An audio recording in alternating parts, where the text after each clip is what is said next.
Hello, আমি প্রীতি চলে এসেছি আরও একটা নতুন ভিডিও নিয়ে। বেশ কয়েকটা ভিডিওতেই দেখছেন যে আমি বলছি আমি ঘুরতে এসেছি। তো ঘুরতে এসে সেখানকার বেশ ভালো ভালো জায়গাগুলো এক্সপ্লোর না করলে কি আর হয়। তো বেরিয়ে পড়লাম ব্রেকফাস্ট করে। আমি যেখানে ঘুরতে এসেছি তার থেকে 2 ঘন্টা দূরে একটা জায়গা, একটা নদী। এই নদীটির নাম হচ্ছে দ্বারকেশ্বর নদী।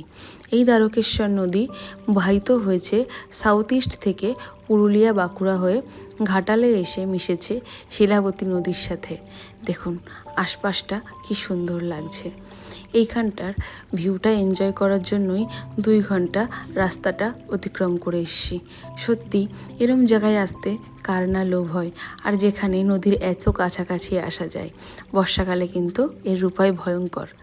যাই হোক, আপনাদের সাথে শেয়ার করলাম। এই যে নেচারের কাছে আসতে পারা, এটা একটা আলাদাই আনন্দের ব্যাপার।